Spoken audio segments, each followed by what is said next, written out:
Ito yung sunod mga kababayan, si Cayetano. Naku, ano na naman ito mga kababayan yung kay Cayetano. Alan Cayetano mga kababayan. Ano yan nangyari kay Alan Cayetano? Mga kababayan, si Alan Cayetano kanina, unang bukas para sa impeachment trial ni Sara, nagwawala. Nagwawala si Alan. Bakit? Kasi mga kababayan, ganito po kasi yan. Natawa ako eh. Ang dami pang satsat ni Alan, hindi na lang sabihin, ako na lang kasi ang inominate ninyo bilang presiding judge, presiding officer. Mga kababayan, ganito po kasi ang nangyari. Ganito kasi ang nangyari kanina mga kababayan doon sa Senado. 'Di ba nagbutuhan sila na sino ang gawin nilang presiding officer sa impeachment ni Sara, or sa madaling salita, sino yung hahawak, no, o yung magdesisyon kung ano ang magiging resulta ng impeachment ni Sara. Kumbaga, sino yung pinaka-head nila, o kumbaga piskal sa korte. Ngayon mga kababayan, nagbutuhan po sila. Nagbutuhan sila at ininominate nga ni Lacson itong si Chis Escudero. Ngayon mga kababayan, hindi pa nga tapos magsalita itong si Win Gatchalian, umangal na. Umangal na si Cayetano. Bakit? Hindi na lang kasi diretsuhin ni Cayetano na I nominate myself eh. Gusto kasi niya siya ang gawing presiding officer. Ang problema nga mga kababayan, ayaw nga siya.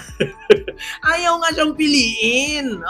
Kaya kanina kung ano-anong pinagsasabi niya, siniraan na niya si Chis harap-harapan. Ayaw na lang kasi, tawang-tawa ako kanina. Pakinggan ninyo mga kababayan. Alam niyo, nakakahiya si Alan, no? Nakakahiya yung alam niyo, gusto talaga niya siya ang piliin. Ang problema, wala nga nag-nominate sa kanya. Ang may nag-nominate kasi, si Ping Lacson kay Chis Escudero. Kaya ngayon, nung in-nominate, hindi pa tapos si Gatchalian magsalita, inano na niya. Binara na niya. Ito mga kababayan, tawang-tawa ako kanina. Ito po yon, presiding officer sa impeachment. Galit na galit mga kababayan si Alan Cayetano. Ayaw pumayag. Ito ba yon? Wait lang Sabihin po natin sa Tagalog. Hindi ito. Ito yon, ito. Presiding officer. Nag-aaway sila. Never. And I mga kababayan. Never do crunches if you're over 45 and have these 5 signs. If you have jelly belly. Thank you. Your Honors, pursuant to Rule 2 of the Rules of Procedures on Impeachment Trials, as amended, I move to elect Senator Judge Francis Joseph Guevara Escudero as the presiding officer of this impeachment court. Ayan. Objection. Narinig niyo mga kababayan? Hindi kasi si Boy 10K ang ninominate. Kaya hindi pa tapos si Ping Lacson. Sabi na agad ni Alan, objection, Mr. Chair, objection. Nakakahiya. Alam niyo yung pabinabina gusto siya i-nominate. Pakinggan natin Mr. President, and may I allow to Proceed. Ayan. Mr. President, I'm allowed to object and I'm allowed to Yes, explain you're my allowed to- objection. Kita mo, hindi pa nga nasang-ayunan ni Gatchalian. I'm allowed to object. Ba't ang alam? Diba, ninominate pa lang. Hintayin mo na tanggapin ng Senate President Gatchalian ang ninominate ni Ping Lacson bago ka mag-object. Inunahan na niya agad kasi gusto niya siya. Alam niyo, ito si Alan Cayetano, pabida. You are allowed to object, but we will proceed Mr. with President. the division Mr. of the President, House. You're allowed to object, pero let's proceed or we proceed. Ipatuloy kasi hindi pa yun inaccept ni Gatchalian si Chis Escudero ng ninominate ni Ping. Nag-object na agad siya. Pangalawa. point of So order. those who are Point of order, those Mr. who are President. in favor of Nag-away pa. the Mr. motion President, of you're Senator allowed to Lacson, explain para please- ma-convince mo nga please yung raise iba. your- Kita nyo, nakakahiya. You're allowed to explain, sabi niya. Mr. Chair, let me allowed to explain para ma-convince daw yung iba. And wala na gusto talaga niya mga kababayan, gusto kasi talaga ni Cayetano siya ang inominate. Kasi mga kababayan, pwede lang kasi maging presiding officer yung may alam sa batas. Una, Dito kasi mga kababayan, sa pagpipilian dito, kung ako lang ha, Alan Cayetano, Kiko Pangilinan, Cheese Escudero. Hindi ko lang alam itong si Pia, no? Mga kababayan, di ko lang alam kung abogado si Pia ha, si Pia Cayetano. Ngayon, pero yung maganda talagang pagpilian, tatlo sila. Si Alan, si Kiko, si Cheese. Ngayon, in-nominate nga ni Ping Lacson si Cheese Escudero kasi kung credential lang talaga, marami talagang ano si Cheese kasi cum laude yan eh. So kahit naman ikaw, tanungin ko kayo, 'di ba? Magaling na abogado, 'di ba? Oh, si Pia, so pang-apat, dapat si Marcoleta pang-5 nakulong na nga. Oh, so inobject na niya agad, gusto niya siya ang piliin. Oh, tapos sabi niya, hayaan daw siyang ipaliwanag niya para ma-convince daw ang mga senador na si Cheese ang piliin. Pero napapahiya siya dito. Why not Kiko? Actually mga kababayan, pwede naman si Kiko. Ang problema lang kasi walang nag-nominate. Oo, si Ping Lacson inuna agad si Cheese eh. Oh, so continue. We will vote by raising of hands. Mm. So, those who are in favor of the motion of Senator Lacson electing Senator Cheese Escudero as the presiding officer, please raise your hand. Oh, ang dami. Oh, ang daming nagtaas The clerk ng of court kamay. is directed to... Oh, ang daming nagtaas ng kamay na si Cheese Escudero ang pipiliin. Sabi pa niya, hayaan daw niya na ipaliwanag para ma-convince daw ang mga senador. Putang ina, Alan, no? Epal. Alam mo si Alan, sa totoo lang, bakla talaga to. Sa totoo lang mga kababayan, napaka-epal ni Alan, napaka-epal. Alam mo kung kasama mo si Alan sa pamilya tapos maghatian kayo ng mga ari-arian, si Alan ang unang makasagupa mo. Si Alan ang unang makasagutan mo. Hindi ko naman sila kapamilya, hindi ko naman alam yung estado ng buhay nilang pamilya. Pero na-imagine ko na kapag sa pamilya ka, kapatid mo si Alan Cayetano, tapos maghahatian kayo ng ari-arian, si Alan ang unang makaaway mo. Si Alan ang unang makasagupa mo. Kasi bakit? Ang hilig niyang umipal. Ang hilig niyang mangialam. Magpi-feeling ewan. Count the votes. Ayan, napahiya siya dito eh. No, in our rules, parliamentary procedure. Ayan.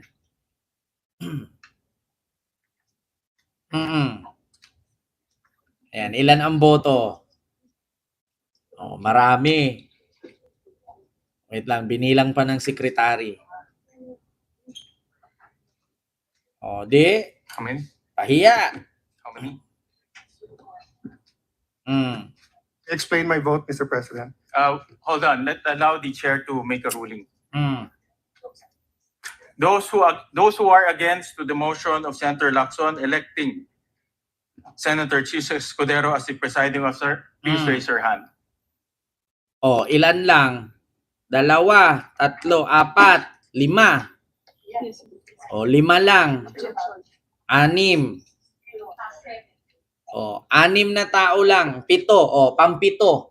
7 sila ayaw kay Cheese. Oh. Samantalang lahat kay Cheese 12. So ngayon mga kababayan, Sir Michael Panganhilo po. So ngayon ang nangyari, naglabas itong si Cayetano na kung bakit daw si Cheese Escudero ang pinili, ano daw ang rason, bakit ganito, bakit ganyan, ito po yon. Pakinggan nyo ha mga kababayan. Hindi matanggap ni Alan na hindi siya ni-nominate. Ang pagkakaluklok kay Senator Gatchalian as Senate President, magiging illegal din yung pag-upo niya as presiding officer at mawawala ng visa yung impeachment trial. Posibleng dun ho kaya ba patungo yung estratehiya ng mga magkapatid na Senator Cayetano? Tingin ko part yun ng kanilang strategiya, no? Pero ang basa natin kanina ay ang gusto nga nila ay yung Senate President ang mag-preside, which is si Senator Gatchalian, no? So parang may bahagi doon na may kinikilala sila na nasa posisyon na talaga siya bilang Senate President. Kasi kahit naman, and I can see the point na in the future, kung sa kanila ay hindi lehitimo na Senate President at Senate President lamang ang magiging presiding officer at pwedeng madiskaril ang trial, hindi ko nakikita na ganoon ang magiging resulta kasi ang trial na... Ganito kasi yan mga kababayan. Ang pinagpilitan kasi ng magkapatid na Cayetano, bakit daw hindi si Gatchalian ang ginawang presiding officer, no, or hahawak sa impeachment, siya naman ang Senate President. Ganito po kasi mga kababayan. Example ko sa inyo. Paano si Gatchalian hahawak or bilang presiding officer, hindi naman siya lawyer. Si Chis Escudero kasi, alam kasi ni Chis, ni Kiko at ni Alan, kasi mga lawyer sila eh. Ngayon, sa madaling salita, ganito yan. Hindi porket hindi ka lawyer, ay hindi ka na magiging Senate President. Imagine, our President ngayon, ang presidente natin, hindi naman abogado si BBM pero naging presidente siya. Ngayon, kapag maraming magtatanong kay PBBM na, paano yan? Naging presidente ka, wala kang alam sa batas. Meron naman siyang asawa eh. Andyan naman yung advisor niya. Asawa niya is a lawyer. So, pwedeng ganun. Ngayon, kung questionin natin yan, bakit hindi si Gatchalian ang presiding officer, siya ang Senate President, di sana questionin din natin bakit si Robin, hindi naman abogado, bakit naging senador? Si Lito Lapid, marami sila dyan eh. Ilan lang ang abogado, di ba dapat kapag pumasok tayo, pag sinabi nating legislative, kailangan may alam tayo sa batas. Kasi ang mga abogado, ang legislative, ang kongreso, ang senado, ang trabaho dyan ay gumagawa ng batas, bumubuo ng batas, nagpapatupad ng batas. So dapat ang mga pumasok dapat dyan ay yung mga may alam lang sa batas. Ngayon, kung questionin natin si Win Gatchalian kung bakit hindi siya ang naging presiding officer, kasi hindi naman siya abogado, so dapat questionin din natin lahat yung mga senador na hindi rin naman lawyer but naging senador. Kasi malaking debate yan eh. Kaya nga, hinanapan ng paraan na hindi pwedeng maging presiding officer si Win Gatchalian kasi hindi siya lawyer. So, ang gawin niyan, pagbubutuhan at mag-elect sila na tatayong presiding officer. Ganon yun. Ang gusto lang kasi talaga ng magkapatid na Cayetano ay guluhin at i-gaslight, linlangin ang taong bayan na hindi pwedeng ganon. So, kita nyo ngayon, kadalasan comment ng DDS, bulaklak lang daw si Win Gatchalian. Sige, sabihin natin bulaklak si Win Gatchalian. Di so ibig sabihin, si Robin Padilla, ano siya dyan, flower base lang. 'Di ba? Ano si Lito Lapid? Ano si Rafi Tulfo? Si Erwin Tulfo? Si Tito Sen? Hindi naman mga lawyer yan. 'Di ba? Kaya wag ninyong sabihin na si Win Gatchalian ay bulaklak lang. Wag ninyong sabihin na si Win Gatchalian ay palamuti lang dyan at si Chis Escudero ang naging presiding. Kasi bakit? Hindi na, dapat kasi tayong mga Pilipino at isa sa aking masuggest or ma-advise. Dapat ang COMELEC kasi, ayusin nyo yung role ninyo sa COMELEC. Di ba? Ayusin ninyo yung role dyan sa COMELEC. Kasi bakit? Yan kasi ang sakit ng COMELEC eh. Nag-i-elect kayo, inuukihan ninyo, tinatanggap ninyo bilang kandidato at ipapasok ninyo bilang kandidato pagka-senador, wala namang background pagdating sa batas. Kaya nga tinatawag nating Senado at Kongreso kasi part of legislative. Ngayon, ang taong bayan walang ma-choice, pipiliin talaga nila Ang sakit pa naman, lalong-lalo kapag DDS, kapag nakita na maraming followers sa social media, binuboto. Tapos kapag manalo, walang kwenta, ang sisihin, gobyerno. Diba? Kaya dapat ang COMELEC, magawa kayo dyan ng resolusyon na hindi nyo dapat payagan ang mga politiko na tatakbo sa Senado at sa Kongreso kung walang alam sa batas. Kasi ganito ang mangyari. Diba? Ganito ang nangyayari. Tignan ninyo, ngayon, si Win Gatchalian, napahiya ang sarili. Kung mapahiya si Win Gatchalian, mapahiya sila lahat sa Senado. Bakit? Kasi majority sa mga senador na pumasok at nanalo, hindi mga lawyer. Ngayon, magkataon na nagkaroon ng impeachment trial, paano maging presiding officer ang isang Senate President na hindi naman siya lawyer? Kung sino ang lawyer dyan sa Senado, pagpipilian ngayon na siya ang tatayong presiding officer. hahawak sa isang impeachment trial. 'Di ba? Kaya dapat mga kababayan, sa sunod dapat ang COMELEC magawa sana ng resolusyon at panukalang batas na pinagbabawal tumakbo ang isang politiko sa posisyon ng Senado at Kongreso na walang pinag-aralan na batas or hindi lawyer. Kasi nga mangyayari ganito eh. 'Di ba? Mangyayari ganyan. Tignan niyo, nakakahiya. Ang Senado is part of legislative. Tapos pag tinanong mo lahat ba dyan lawyer, iilan 5 lang, 3, 4. Hindi naman mga lawyer yung nananalo dyan. Yung nananalo dyan kasi sikat, nakikita mo sa TV station, nakikita mo tumambling-tumbling, nakikita mong magaling magboxing. Di ba? Nakikita mo maraming followers sa TikTok kasi magaling maglaba, magaling magluto, magaling mag-ayos ng damit. Ganyan ang sakit ng mga Pilipino. At una dyan, para masugpo yung ganyan, ang COMELEC maglabas sana ng resolusyon at batas ang COMELEC na pinagbawalan. 'Di ba? Yung mga politiko na papasok sa posisyon niya na walang alam sa batas or hindi nakapag-aral.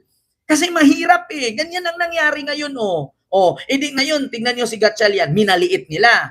Kung tutusin, mas minaliit dyan yung mga senador na hindi abogado. Si Lito Lapid at si Robin Padilla. Diba? Pinagtawanan ng didis. Bulaklak lang si Win Gatchalian, Senate President, pero hindi presiding officer.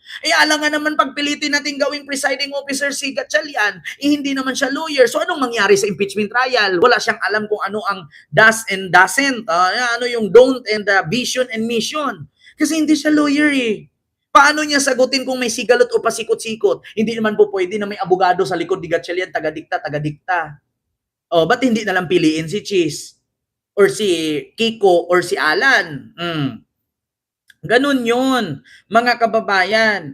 Diba? Kaya ito, sa sunod na eleksyong 2028, magtanda na tayo. Huwag tayong bumoto ng kandidato pagka-senador or kongresista na walang alam sa batas. Kasi bakit? Pagdating dyan, pag nanalo yan, himad-himas balbas lang, kain mani. Pag-usapang English, mag-walk out.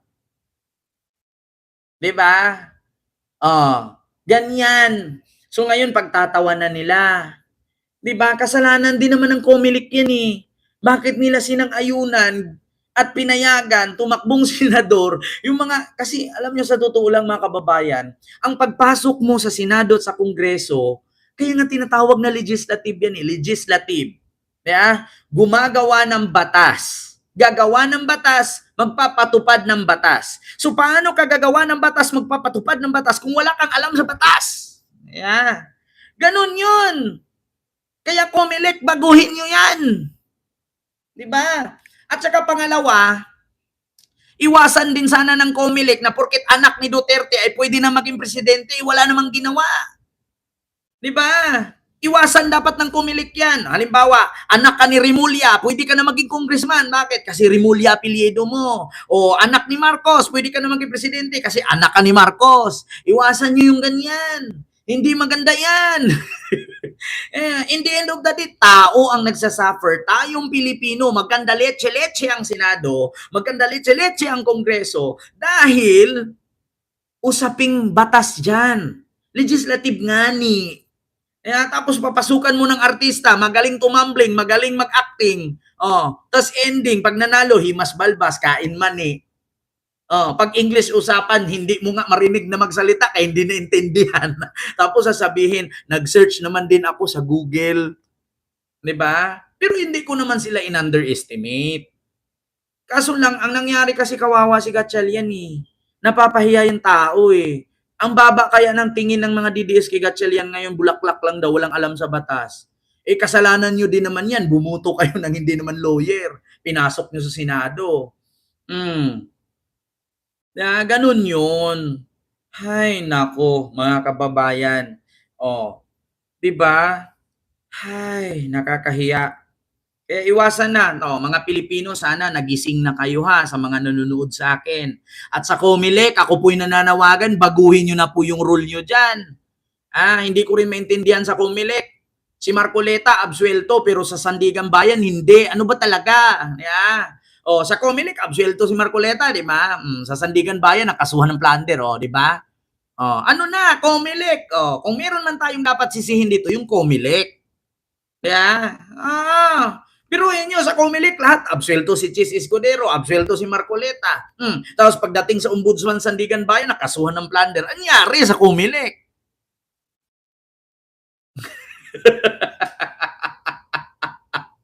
Di ba, sorry wala akong pinangalanan, nagtawag lang, Comelec. Baka naman. Oh, anyari sa Senado ngayon, nagkagulo sila sa presiding officer. Oh, tapos anong nangyari kay Marcoleta ngayon? Absuelto sa Comelec, pagdating sa Sandigan Bayan, nakasuhan ng plunder. Anyari? Di ba? Ay, nako. Eating peanut, rob the bird. Oo, ganun yon mga kababayan. So, yun po yun. Yung kay Alan Cayetano na hindi na lang niya sabihing I nominate myself. Ito pa. Bukod sa iwasan nyo magpapasok ng kandidato sa Senado at sa Kongreso, yung mga walang alam sa batas,